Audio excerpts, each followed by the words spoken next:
Assalamu alaikum. My name is Dawud Wharnsby. I'm a singer, songwriter, and poet from Canada, now living in Pakistan.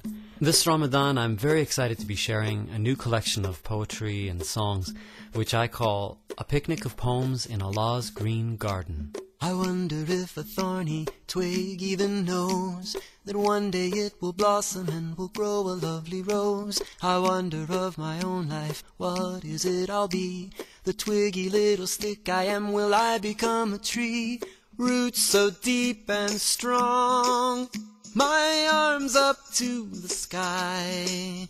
Bring cool shade, sweet fruits and flowers to those who pass me by.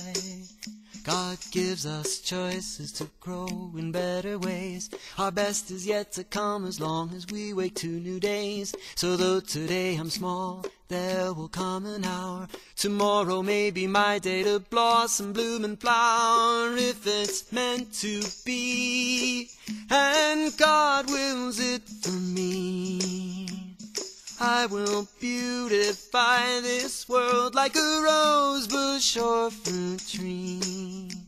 I wonder if a thorny twig even knows that one day it will blossom and will grow a lovely rose. I wonder of my own life, what is it I'll be? The twiggy little stick I am, will I become a tree? Roots so deep and strong, my arms up to the sky. Bring cool shade, sweet fruits and flowers to those who pass me by. God gives us choices to grow in better ways. Our best is yet to come as long as we wake to new days. So though today I'm small, there will come an hour. Tomorrow may be my day to blossom, bloom and flower, if it's meant to be. And God wills it for me. I will beautify this world like a rose bush or fruit tree. Just be patient with me, we'll wait and see. A Picnic of Poems in Allah's Green Garden is the first collection of poems and songs that I've written and recorded for children since about 2003, when I did a CD called The Prophet's Hands. I was inspired to start writing spiritual songs specifically for children when I was about 22 years old. I'd already been a musician for many years. I had started playing music professionally when I was 17, but I never really felt very comfortable, in the music scene, if you will. I wasn't really very cool, and to me music was more a form of personal therapy and a way of helping myself grow and just to express myself. And like with many businesses, the music business, can often be more about egos and selling yourself and trying to promote yourself. I just wasn't comfortable with that. And there were many times when I was about to get on stage and I would freak out and leave, and people would be thinking, where'd he go? Where is he? He's supposed to be on stage. And I'd be off in a park, crying on a park bench somewhere. It just didn't feel comfortable to me. Bismillah ar-Rahman ar-Rahim, Alhamdulillahi Rabbil Alameen. Bismillah ar-Rahman ar-Rahim, Alhamdulillahi Rabbil Alameen. Back in the early 1990s, when I started recording songs for children, I did a collection called A Whisper of Peace, and it was very exciting for me at the time because in those days there wasn't much available for children in the English language, which was educational and creative and derived from the teachings of the Quran. Most of the educational songs reflecting the Quranic teachings at that time were in Arabic or Urdu or other languages. Bismillahirrahmanirrahim, Alhamdulillahi Rabbil Alameen. There was some available. I mean, people like Mustaqim Sahir in America, Yusuf Islam in England, Zain Bika in South Africa. There was some singers in Malaysia. But most of those songs were all distributed informally, mostly on cassette. And internet was in its infancy in those days, so the songs were mostly spread through people's love. They were spread by teachers, they were spread by parents.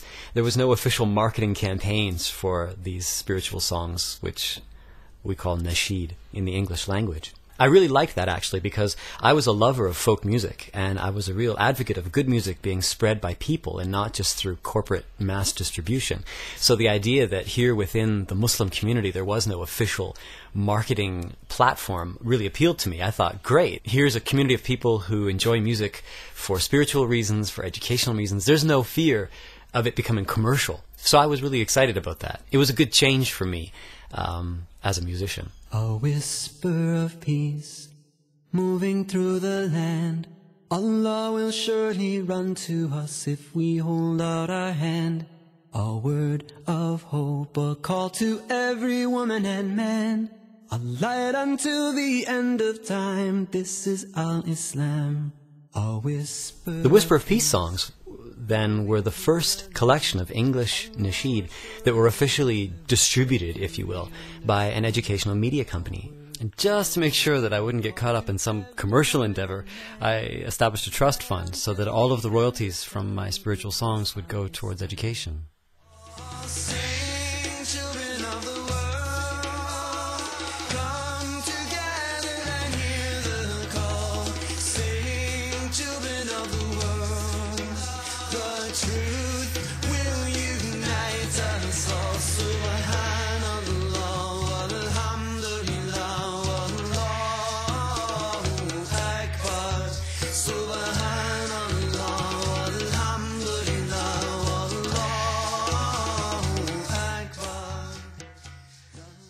Over the next 7 years, then, I found myself writing and recording album after album of these spiritual songs in English, and working with other artists, wonderful people like Zayn Bika. And the young people I was writing for were, of course, getting older each year as well. So the subject matter began to change with each album. I really tried to push the envelope. You know, I started off writing songs which were about prayer and fasting and the very sort of dogmatic aspects of faith, and gradually found myself writing songs about, you know, identity and about hypocrisy and about issues within our community, like depression and child abuse.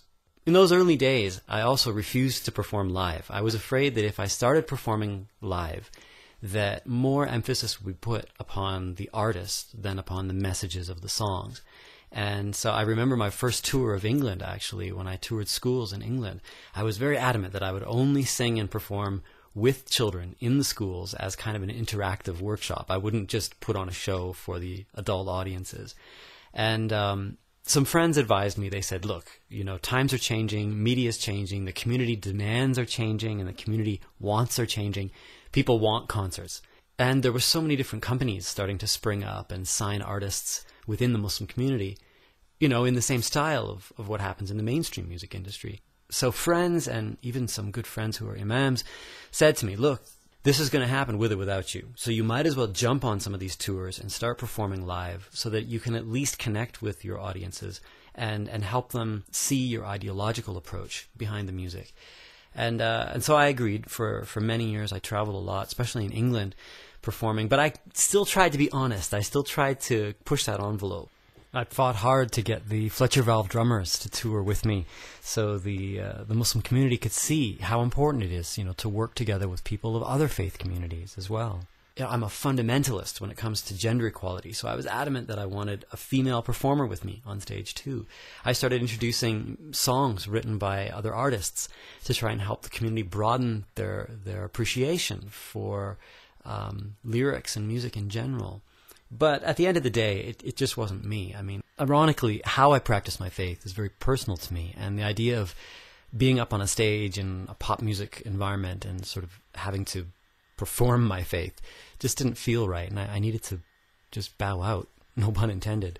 So I started doing more work at schools and shows that were more low-key, and did a few albums of folk music, just socially conscious songs which were spiritually rooted but aimed more at audiences of people like me just trying to understand life.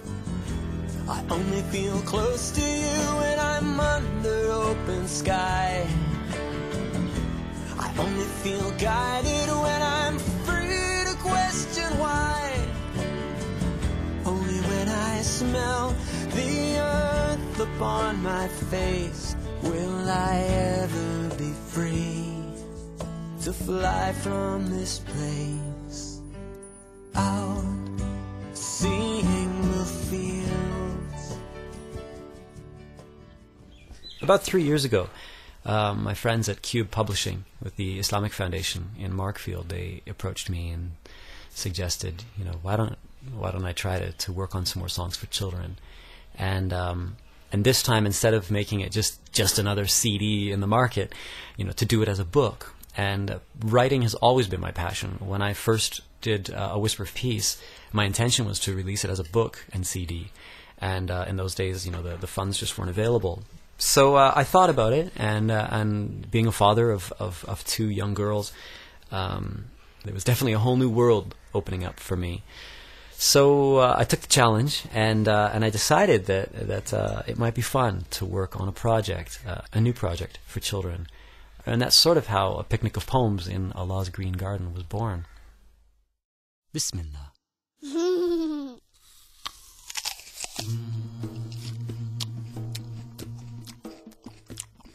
I've packed some poems for lunch, some rhymes for us to chew, a simple sippy soup of songs to stir and sing and stew. Like all good meals to munch, it would be very rude not to begin with Bismillah to bless our poetry food.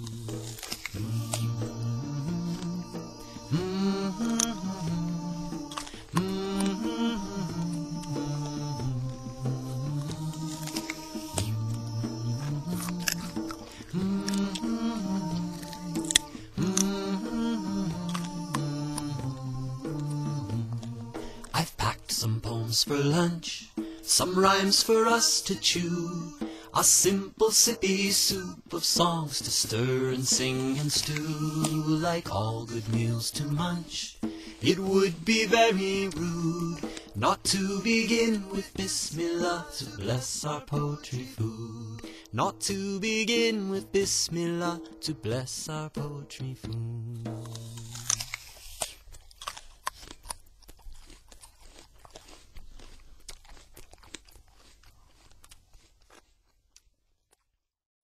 So for A Picnic of Poems in Allah's Green Garden, what I did is I tried to pretend I was a painter or a sculptor, and I just locked myself in my recording studio at home like Dr. Frankenstein, and just did the complete album on my laptop computer with a microphone and some percussion instruments and some sound effects.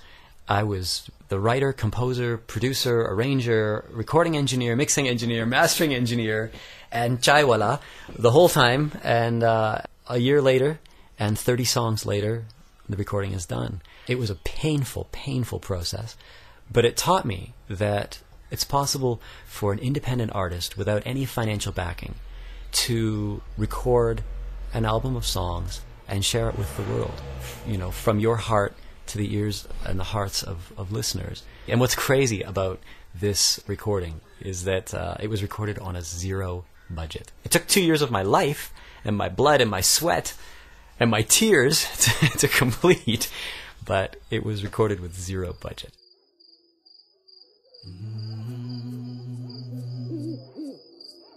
When the world seems so dark at night, I sometimes shiver, shake with fright. The cheerful birds that sing at day sound somehow scary when shadows play. Then suddenly a star I see, with friends all shining down on me. And though the sun has slid from sight, the moon a mirror reflects her light. Crickets commence concerts of song, the fireflies dance, flicker along. Such merriment upon the lawn, my foolish fears of the night are gone. We'll waste our time being afraid of wonderful things God has made, until we learn to look for light and find it shining both day and night.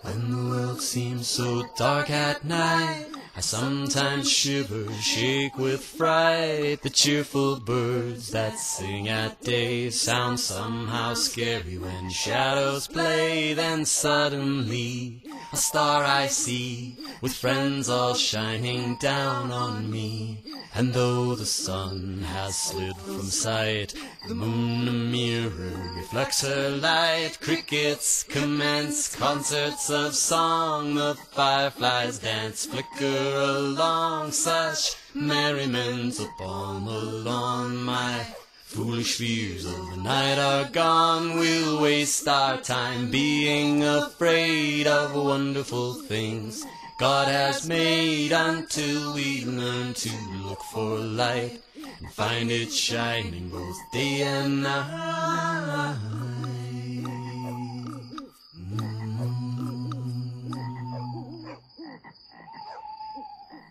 One of the things that I really wanted to do with this collection of songs, something I'd wanted to do even when I was working on Whisper of Peace almost, 15 years ago, was to use sound effects in a musical way. So, for example, a song like When the World's Dark at Night, I took samples of crickets and frogs and nightingales and various different sounds of the night. Then, through editing, gradually as the song progresses, these random sound effects begin to fall into a rhythmical pattern. So it was very time-consuming to execute, but the end result was really fascinating. I did the same on other songs, using the sounds of children laughing, the sounds of bees, the sounds of a city. It was really fun, a lot of fun to experiment with the sounds. My father has some whiskers, a beard that's so cuddly. When he tries to kiss my cheek, it's always scrubbing me. He teases and he tickles my neck and 'neath my chin. His beard puts me in giggles, then loud long laughs begin. Within his wispy whiskers, I've noticed something new. Sprouting between the brown ones, white hairs are showing through. He says his beard is changing from brown to wintry white, that each new strand of silver is like a bit of light. He says the more he loves me, the more his love will show. For as his love gets stronger, the more white hairs will grow. My father has some whiskers, a beard that's so cuddly. When he tries to kiss my cheek, it's always scrubbing me. He teases and he tickles my neck and 'neath my chin. His beard puts me in giggles, then loud long laughs begin.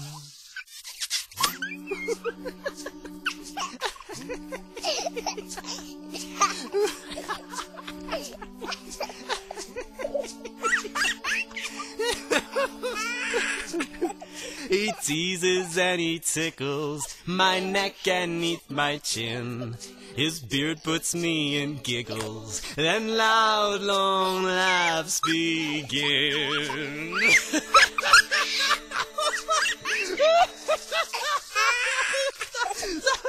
That's too much.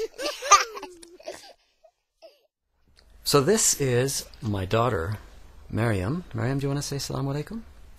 Assalamu alaikum. Maryam, how old are you? 3. So Maryam helped me record some of the songs, and in fact most of the songs in the collection I wrote through her eyes as a 2-year-old, 3-year-old child, her perceptions of the world and faith and learning about life. So what songs do you sing on the CD, Maryam? Do you know which songs in the book you sing? Do you sing on the ant song? Yes. Yeah. And what about the little baby one? You sing on that one too, I think, right? Yeah. Do you want to sing a little bit of it now? Sample? Yes. Yeah, how does it go? How does the little ant go? Which one? The little ant one. Oh, little ant, I watch you below. I watch you be run, watch you be go. Good job. So Maryam sings on a couple songs, and in fact, I think your picture's in the book too, isn't it? Is your picture in the book? Yeah. We tried to make the book really about our family and our experience trying to live simply here in Pakistan. And when I approach things like faith and prayer, I tried to approach them from Miriam's perspective, where kids don't know exactly the meanings of the things that they're saying when they pray, and they hear parents talk about prayer and God, but they don't necessarily know what all that means. But then again, how many of us as grown-ups know what it really means, you know? So so the songs from that perspective are very simple and very innocent. And I was really honored to sing with my little bache. Huh? Did we have fun singing? Want to sing together? Let's sing it together right now. Oh, little ant, I watch you below. I watch where you run, I watch where you go. Oh, little ant, you carry a snack. Big as yourself up there on your back. Good job, Baba.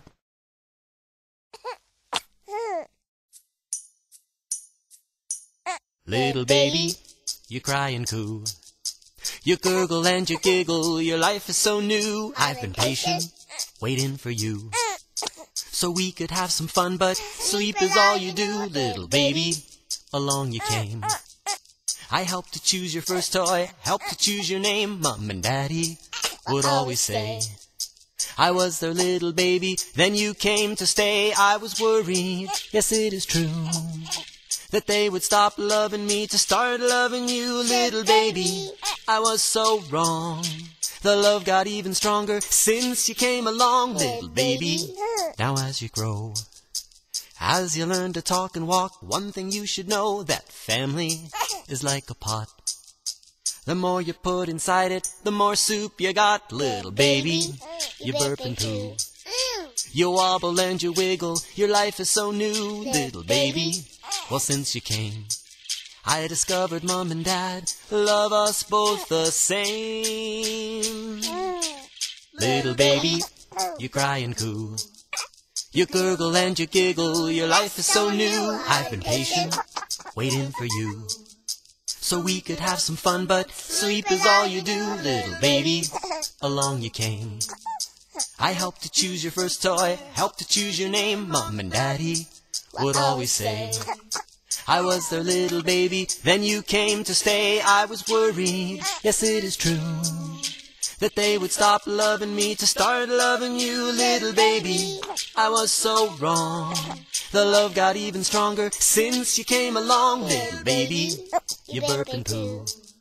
You wobble and you wiggle, your life is so new. Little baby, well since you came, I discovered Mom and Dad love us both the same. You wobble and you wiggle, your life is so new. Little baby, I saw my mother's photograph when she was young like me.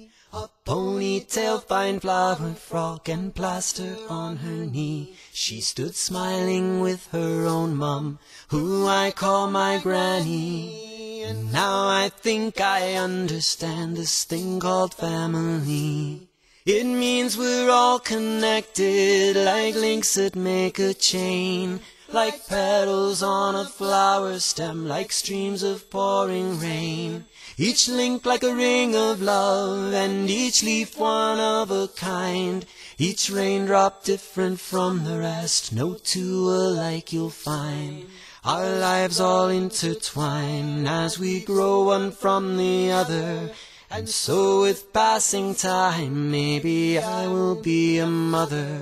My mum will become a granny, as on our family grows to the beautiful baby buds who share the same shaped nose. I saw my mother's photograph when she was young like me. A ponytail, fine flower frock, and plaster on her knee. She stood smiling with her own mum, who I call my granny.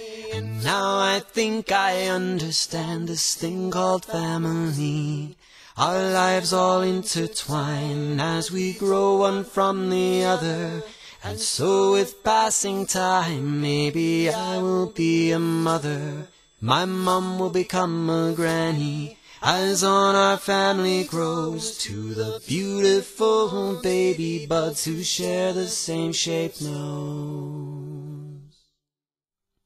Well, anybody who knows anything about my work over the years knows that I'm always up on a soapbox about something. I mean, I can't just write feel-good songs about bugs and insects without having a subtle message behind them, usually intended for the parents to learn from more than the kids. And this collection, A Picnic of Pomes, is no different. There's definitely songs about bugs and insects and trees and corn and bees and all those wonderful things that I love so much. But there's also a lot of very serious messages underlying some of the very simple language in the poetry. For example, there's a song called Dear Mr. Crow, which was initially just inspired by my daughter and I feeding the crows in our neighborhood. But, again, I have very strong opinions against modern-day warfare. I have very strong opinions against urbanization and nationalism and, how we love to wave our flags and build our nations, often at the cost of the lives of other people or the stability of our own planet. So, Dear Mr. Crow is a little song about the child asking the crow, what are you laughing about up there? And the crow provides their answer to the child. And also gives a little bit of hope, this idea that if we expect to see the world change, it's going to be the young people who recognize the problems and are brave enough to try and fix them and change them. Dear Mr. Crow, what makes you laugh way up there in that tree? With your caw, caw, caw, crackled ha, ha, ha, what is it that you see? Dear little one, people caw, caw, I watch so far below, thinking they're more free than a bird like me, flying each place I go. Fences and forts with walls and flags, caw, caw, they're so funny. The foolish big boys who fight with their toys are so sadly silly. Dear little child, I'll tell you now, caw, caw, it's just my view. This world is so vast, but won't ever last, till changed by those like you. Dear little child, I'll tell you now, caw, caw, it's just my view. This world is so vast, but won't ever last, till changed by those like you. This world is so vast, but won't ever last, till changed by those like you. A Picnic of Poems is definitely the most personal project I've ever done. Working on it with my wife, with my daughters, and just at home in my studio, it really just sums up what my life has been like over the past 2 years and how I feel about my faith, about the world, about parenthood. And I'm just really excited to be sharing it with other families and teachers and children, and I hope people will enjoy it and find something in it which is relevant to their own lives and their own families. It's easy to find. The publishers at Cube in Markfield have made it available not just at Islamic religious bookshops, but also online at Amazon.com, at all major booksellers. So people shouldn't have trouble finding it, and people should never have trouble finding me. I'm always here at home in Pakistan, and I love to get mail, so you can visit my website at www.wharnsby.com and find my mailing address there, and I love to keep in touch with people, and I hope to keep writing songs and poems for years to come, God willing. Ramadan, Ramadan, Ramadan is on its way. I'll fast with my whole family, can't wait for the first day. We'll wake up before the sun, we'll eat and drink and pray. Then fast just as Allah has asked, Ramadan is on its way. Ramadan, Ramadan, I've been waiting oh so long for you to come and test me out, see how I've grown so strong. I'll show you how kind I am to everyone I meet. I'll fast just as Allah has asked, there's no food could be as sweet. Ramadan, Ramadan, Ramadan is on its way. I'll fast with my whole family, can't wait for the first day. We'll wake up before before the sun. We'll eat and drink and pray, then fast just as Allah has asked. Ramadan is on its way. Ramadan, Ramadan, I've been waiting oh so long for you to come and test me out. See how I've grown so strong. I'll show you how kind I am to everyone I meet. I'll fast just as Allah has asked. There's no food could be as sweet. I'll fast just as Allah has asked. There's no food could be as sweet.